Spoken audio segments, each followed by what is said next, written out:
तर फलटणमधील आत्महत्या केलेल्या महिला डॉक्टरनं पोलिसांकडून त्रास दिला जात असल्याची लेखी तक्रार तिच्या वरिष्ठांकडे केली होती, अशी माहिती आता समोर येते। फलटणचे उपजिल्हा रुग्णालयाचे अधीक्षक डॉक्टर अंशुमन धुमाळ यांच्याकडे तिने तक्रार केलेली होती। लेखी तक्रारीमध्ये महिला डॉक्टरनं अनेक पोलीस अधिकाऱ्यांची नावं घेतली होती, मात्र आरोग्य विभागातील अधिकाऱ्यांनी यावर कारवाई न केल्यानं तेही आता संशयाच्या भोवऱ्यामध्ये सापडलेत।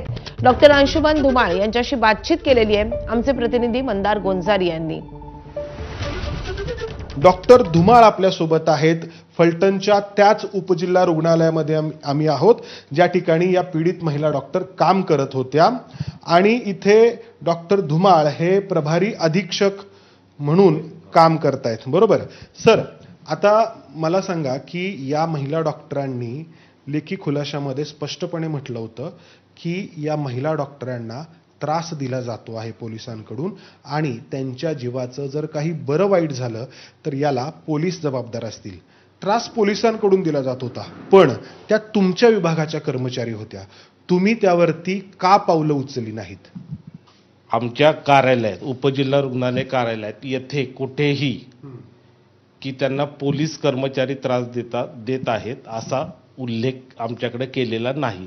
त्यांनी तसा खुलासा चौकशी समिती समोर की जी तक्रार त्यांनी जिल्हा शल्य चिकित्सक येथे ग्रामीण पोलीस स्टेशन यांनी दिली होती, त्या चौकशी समिती समोर त्यांनी तो खुलासा दिला होता।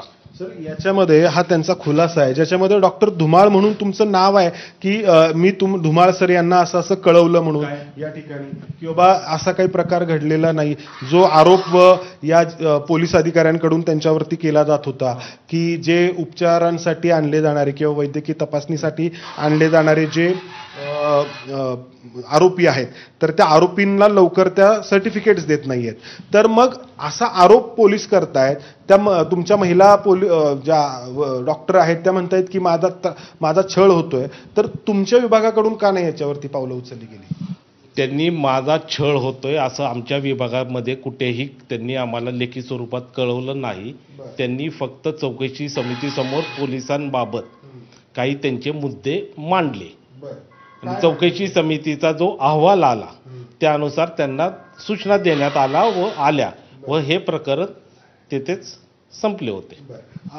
या सगळ्या प्रकारामध्ये काहीच म्हणजे या जिल्हा रुग्णालयामध्ये तुम्हाला वाटलं नाही का की असा प्रकार घडतोय? आणि एक नाही अनेक घटना त्यांनी त्यामध्ये नमूद केल्यात की आपण याची दखल घ्यायला हवी, आपल्या विभागामध्ये जर असं होतंय, एका महिला डॉक्टरला अशा प्रकारे छळ केला जातोय। त्याच्यामध्ये असंही म्हटलंय की जो गोपाळ बदने आहे तो इथं इमर्जन्सी विभागामध्ये येऊन आपल्याला धमकी देतोय असं या महिला डॉक्टरांनी म्हटलेलं आहे। डॉक्टर गोपाळ आपलं पोलीस उपनिरीक्षक गोपाळ बदने याचं नाव मी प्रथमच ऐकत आहे की जो गोपाळ बदने आहे तो या तुमच्या रुग्णालयाच्या अतिदक्षता विभागाच्या खुर्चीवरती बसून आपल्याला धमकी देतो असं त्यांनी म्हटलेलं आहे। तर तुम्ही इथं अधीक्षक आहात, तुम्हाला असा काही प्रकार इथे कधी जाणवला की नाही जाणवला? म्हणजे मला किंवा माझ्या हॉस्पिटलमधील कर्मचारी यांना चौकशी समिती समोर सर्वांनी जे हे दिले आहेत यामध्ये आम्हाला अजिबात हा प्रकार जाणवला नाही। माझ्या सिक्युरिटी गार्ड्स, हॉस्पिटलमधील वर्ग 4 कर्मचारी किंवा सिस्टर यांनी सुद्धा मला या प्रकाराबद्दल घडला आहे असं कधीही मला अवगत केलेले नाही। खासदारांचे 2 PA आले आणि त्यांनी फोन लावून दिला, खासदारांशी बोलणं करून दिलं या महिला डॉक्टरांचं, तर हे गंभीर आहे असं वाटतं तुम्हाला की थेट एक खासदार, एक राजकीय व्यक्ती अशा प्रकारे जर डॉक्टरांना फोन करते आणि दबाव टाकते? खासदारांबाबत मला डॉक्टर कधीही कोणताही उल्लेख केलेला नाही, त्यामुळं मी याच्यावरती भाष्य करू इच्छित नाही। तर आता रुग्णालयाची बाजू या संदर्भात त्यांनी मांडलेली आहे, वळूयात या संदर्भात